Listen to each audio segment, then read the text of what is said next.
بسم اللہ الرحمن الرحیم۔ السلام علیکم۔ یہ عائشہ کی کہانی ہے۔ عائشہ ایک نیک لڑکی تھی۔ وہ روز استغفار کرتی تھی، 100 بار 200 بار استغفار کرتی تھی، کبھی اس سے بھی زیادہ۔ مگر مہینے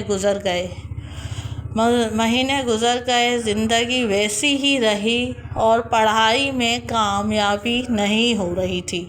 گھر کے مسائل بھی ختم نہیں ہو رہے تھے۔ ایک دن اس نے اپنی استاد سے پوچھا، میں روز استغفار کرتی ہوں، پھر بھی میری زندگی کیوں نہیں بدلتی؟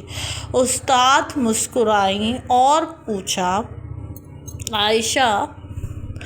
عائشہ کیا تم گناہوں سے بھی بچتی ہو؟ عائشہ خاموش ہو گئی۔ استاد نے کہا کہ استغفار صرف لفظ نہیں، واقعی استغفار کوئی لفظ نہیں ہے، اور استغفار اللہ سے سچائی معافی مانگنا ہے اور غلطیوں کو چھوڑنے کی کوشش کرنا بھی ہے۔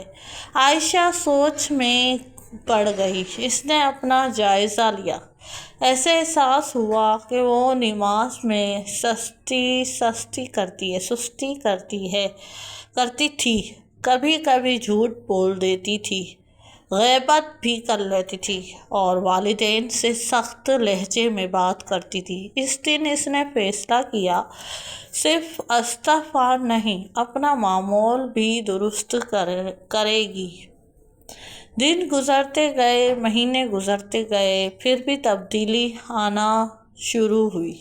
دل کو سکون ملنے لگا، پڑھائی بہتر ہو گئی، گھر کا ماحول اچھا ہو گیا، اور اللہ سے تعلق مضبوط ہو گیا۔ ایک دن استاد نے کہا، عائشہ، ہر استغفار کا اثر فوراً نظر نہیں آتا۔ کبھی اللہ تعالیٰ گناہ معاف کر دیتا ہے، اور کبھی مصیبت ٹال دیتا ہے، اور کبھی آخرت کے لیے اجر جمع کر دیتا ہے۔ اس لیے ہر نعمت کا مطلب یہ نہیں کہ اللہ کسی سے زیادہ خوش ہے، اور ہر آزمائش کا مطلب یہ نہیں کہ اللہ ناراض ہے۔ صحیح بات ہے۔ اللہ اپنی خدمت سے فیصلہ کرتا ہے۔ قرآن ہمیں سکھاتا ہے کہ استغفار میں برکت ہے، مگر ساتھ ایمان بھی چاہیے، الہیات بھی چاہیے، اور علم کی سہالی بھی چاہیے۔ اگر زندگی بدلنی ہے تو خلاصہ کے ساتھ استغفار کریں، گناہوں کو چھوڑنے کی کوشش کریں، نماز کی پابندی کریں، اور والدین کا احترام کریں، اللہ کے فیصلوں پر صبر کریں، اور یاد رکھیں کہ استغفار جادوئی لفظ نہیں، استغفار ایک قرآن شریف کا لفظ ہے، اور یہ اللہ کی طرف سے سچائی واپسی ہے۔ جب دل، زبان علم تینوں ایک ہو جائیں تو زندگی میں برکت آنا شروع ہو جاتی ہے۔ اللہ تعالیٰ ہمیں سچے استغفار نصیب فرمائے۔ آمین ثم آمین۔